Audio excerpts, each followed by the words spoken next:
Over 70% of companies who set up in the UAE face the same problems. These problems will cost you more money, more time, and they will give you more stress. So if you want to know more about these problems and how to avoid them, then watch this. You had a terrible choice to make in Dubai. I'm Kate, I'm a business formation expert in the UAE. If you have any questions, queries, or if you need a second opinion on anything to do with company formation, then you can click the link below to book a Zoom call with me or another expert and discuss in more detail. Yay, mistakes, yay! I was introduced to somebody, obviously not going to mention names, who had a company structure. He had 3 different companies set up by a very well-known business setup provider over here. When we had the call and we ran through the different companies he had, so he had 3 free zone companies, 2 of them were in the same free zone, 1 of them was different, and it literally makes no sense why he has 3. All the activities are similar, they can be put on the same license, you can open a bank account easy with the 3 activities, and yet they've done 3 separate structures, all with an individual visa on each, and they've even given his wife a visa on one, which makes no sense because she can have a dependent visa. So when I sat with them, I tried to go through it with them and ask why they did. There must be a specific reason, and there just wasn't. It was just money grabbing. They've basically persuaded him to do the 3 setups so that they get the renewal fees, and then just left him at that, when it could have been 1 company set up with 1 visa. What happens, the consultancy he went through is one of those companies that has that in the contracts. He hasn't read a single one of them. So when I went through them, like through the contracts with them yesterday, it has the clause in every single one. So he's stuck with them. If he wants to liquidate the company, he has to do it through them. If he wants to remove a visa, he has to do it through them. Everything he has to do through them. So although I can advise him on what he should do moving forward, I can't actually assist with the process. He's locked in. Like I say, that clause says unless he has to deregister with them as well. So he has to liquidate with them, then set up a new company through us or somebody else in order to actually have control of who he can use PRO services with. So you'll get expats or international companies who want to set up an entity over here. They will go to a consultancy. There's 2 in particular that do this all the time. They'll go there, they will obviously like the setup, they'll like the price, they'll be handed a contract, told they have to sign it on the spot, and they'll just do it.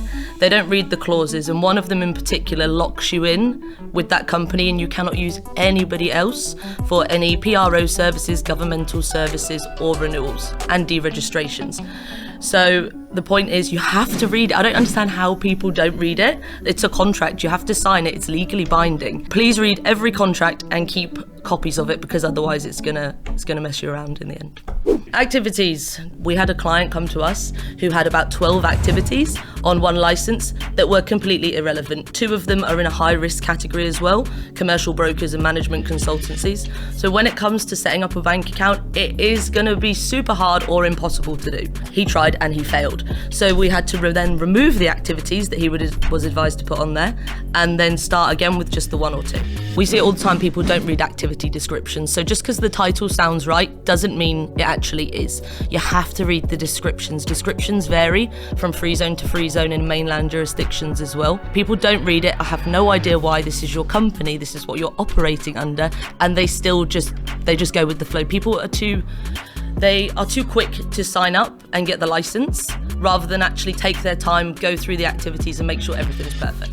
Just because you can have several activities on a license doesn't mean you should. The whole point in having a license is so you can open a bank account most of the time. People get too greedy, so 3 activities is usually what you get with free zone companies for free. Right? They'll let you blend them. People get too greedy because they want too much. Like for example, general trading. When you get a general trading license, obviously you can trade everything that doesn't have an additional approval. Banks hate this because it's easy to money launder, with that being clear. I do not know anything about any money laundering. Management consultancies is similar because it's such a broad activity. It's got more compliance checks. When you go to set up, they specifically ask if you have an activity of management consultancies, general trading, or real estate. These ones, like I say, they absolutely hate. So when you blend these with other activities, then they are not going to trust you. They are not going to open your account. It doesn't make any sense. If you need to have that, it needs to be a standalone activity. So people don't think about that. You see it all the time, that people don't look straightforward. They just want as much as they can get on that license. The whole point in having a business is to open a bank account, unless it's a holding company, and even so, you can only have that one activity for that. So when you choose your activities, you need to make sure, one, that they're relevant, two, that you will be able to open a bank account with those, because otherwise you're going to have to go back and amend it anyway. A lot of consultancies don't tell you that either, and that's because they just want you in to pay and then leave. Simple as that. They don't care about the aftercare of your company. They don't really care about the bank account opening, because they want you to come back to them with a problem so then they can fix it for you. When people want something really cheap, obviously they're literally only looking at price. They're not looking at anything in the future. So rather than getting a 1 visa quota license, they'll get a 0 visa quota license because they want it cheap and cheerful, and they don't see the point in having a visa. They're not going to live here full time. You will not be able to open a bank account without a visa. So it literally makes no sense to do that. You're cutting your costs to start off with, but then you have to pay for an amendment fee, then you have to pay for an establishment card fee, a license upgrade, a visa cost, a medical, an Emirates ID. So you're actually costing yourself more money by trying to be too cheap. People go for cheap and cheerful. When it is very cheap, it's usually rubbish, So you need to look around 100%. If it's too expensive, you're probably being ripped off. If it's too cheap, it's probably going to be rubbish. So realistically, you're looking for somewhere in the middle. People or consultants should provide you receipts if you request that.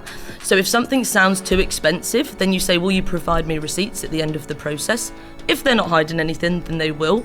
If something is too cheap, and you think it's too good to be true, then they've probably left a lot of stuff out. So your company is not going to be set up properly. And you're going to have a lot of add-ons once you get that license. If you have any questions regarding company setup, PRO services, or governmental processes in general, then you can click the link below to schedule a Zoom meeting with me or one of my colleagues, and we will go through any of your queries, your problems you're facing, if you just want to understand the process. We've fixed a lot of problems, so I'm sure we will be able to help you with yours. We had somebody once who, they gave us enough time for the license. They came for their visa process and they said, I can only stay in Dubai for 3 days for my visa and then I have to leave. Which is insane. We hadn't got them an entry permit yet. They literally came in, expected their e-visa, their change status, their medical test, their visa process, their biometrics in 3 days. Oh my God! It's literally impossible. With my experience, clients always wait till the last minute to set up the company. Literally, maybe they'll say they need it done in like a week, for example. So you can either do it last minute, rush everything, your bank account won't be open in time, or you can prepare with loads of time beforehand, have your license set up, have your contracts ready to be signed, but nobody ever does that. It's like they want to be stressed out through the license process because they're on a time limit. Your license, depending on the jurisdiction, will take anywhere from 1 week to 4 weeks. If there's an approval, it could take even longer. They don't factor that in. They just want it now. There is only so much a consultant or a PRO can do. We can't change the law. If we could, we would, but we can't. I am the law! So you have to be realistic with your timelines, otherwise you're gonna lose out in the end. Part of the process, once you've done the license, you've done your establishment card, you're ready to add your visa quota, is you need to have an office inspection. The Ministry of Labour will come, they will look at the office. If you're requesting a large amount of visa quota, they'll probably want to look at your contracts too, just to make sure that you actually need those visas, you're not just giving them away. When they will come to your office, they will obviously, 1, check the office is in the right location. 2, they want to see the company name outside on a plaque. If you're requesting a large amount of quota, then they want to see your contracts so that you can justify that request. They might not grant it. I mean, they might. They probably won't. But if they do, then obviously, like I say, you need to already have proof that you need that many people to work for you. They'll also look at the people currently in the office working for you. You need to have a minimum of 1 person there. So if you, let's say you got 3 employees there, they want to see those employees' visas to make sure that they're on the correct visa, which is your company, and that they have their work permit already. If not, it's not compliant and they will fine you. Certain activities require a physical office space. You will get regular inspections on the actual office space to ensure someone is there working all the time. So for example, tourism department went through a phase of checking everyone with vacation homes, rental activities, and everybody had like virtual ajaris, like fake ajaris, no one working in the office, and they all got fines for it. Everybody did. They've stopped that now. It doesn't mean you should do it, but they go through phases, different departments of doing these inspections. So you need to make sure, obviously, that the office is correct to avoid any fines. Fill her up, please. Bank account opening in the UAE is a nightmare. A corporate account opening is not easy. If someone says it is, then they're lying. Liar! Liar! I have never had an easy process. Obviously, we've got them done, but it's communication with the bank representative, from my experience, is never good in any bank. Number 2, the compliance checks that they do go on for ages, which is obviously good and they have their reasons for it, but at the same time it's stressful for the client, because even if they have one activity, they have a physical office space, they check all of the boxes, it's still going to be 2 months in my experience. Again, maybe someone else can do it slightly faster, but on average about 2 months. That's with local banks like Emirates NBD, HSBC and things like this. WeO Bank, the online one, will open it quicker, but it's probably not going to be a long-term solution for most companies because it's only got 4 currencies that you can use. Also, I find that, or actually 2 days ago, I saw that a Spanish company who's come over to set up, we're already looking at their documents. Spanish documents are so different to the documents over here, corporate documents that is. So over here we have your trade license, you have your MOA and a board resolution if you want to make a subsidiary. For them, they don't have a trade license. It's not called that. It's not called a certificate of formation either. It's one document that has everything in it.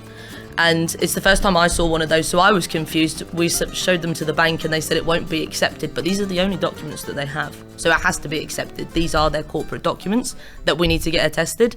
But again, it's back and forth with the bank. There's people with different nationalities, obviously, different backgrounds in business. So when you're going through these documents that they've probably never seen before either, they're just as confused as you. So it will take a bit of time to get it done. You will get it done most of the time. You might have to change a few things, but inshallah, it will be done.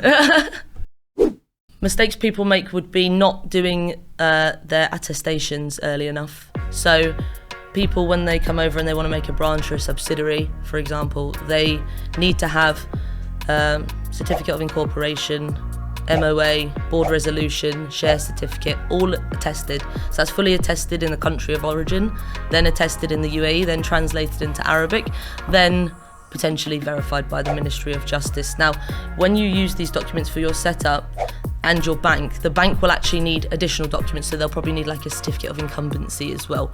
People, because they leave it till the last minute, they will only get those 3 documents that I first mentioned attested. They will not get the other requirements from the bank. Like I say, they will not get the certificate of incumbency. They might also miss their audited financial reports, which also might need to be attested. So there's things that, because they leave it till the last minute and they made that mistake of not preparing, it will take them a lot longer to open the bank account. In the law, it actually states that your employer should provide you with health insurance. Now, this could be the most basic package ever, but they still need to give it to you. Healthcare is not free in the UAE. Everybody needs to have a policy in case something happens, so they can be sent to hospital. Your employer should provide that. However, maybe they're not being compliant and they won't, but they should. My boss is fired. Oh, okay. If they try and make you do it, say no.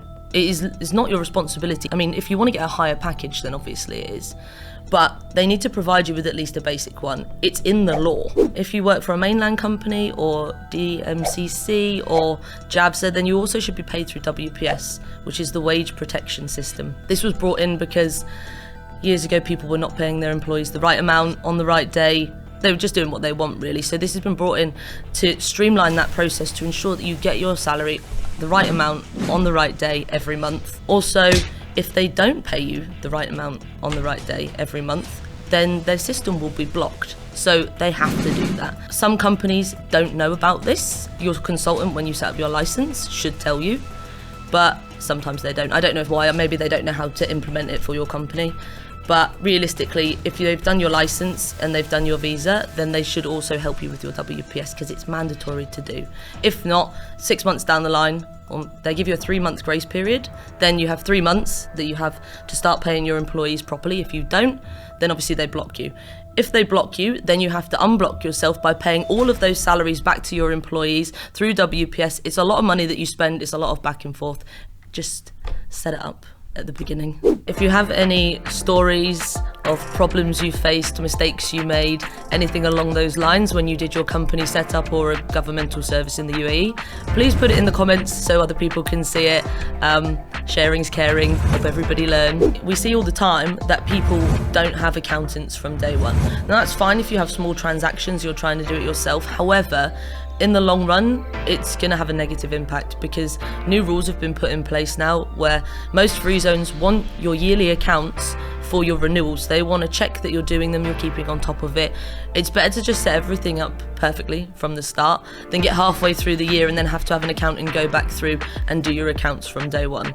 So don't try and overload yourself. Get an accountant, it will help. I mean, I don't have any, but again, it's on the advice you're given. If people don't understand that you can't just leave your company here dormant, you will accumulate fines over the years, whether it be mainland, free zone, that will be a fine on your license, a fine on your establishment card. You could potentially be stopped by immigration on the way, and it depends how much you owe, if I'm being honest. You need to liquidate your company if you're not going to use it. You can't just leave it there dormant because it will affect you in the long run. Liquidations are different in each jurisdiction, so obviously that will depend on where it is, but it doesn't matter. You still have to do it. You definitely have to do it. The process will just vary.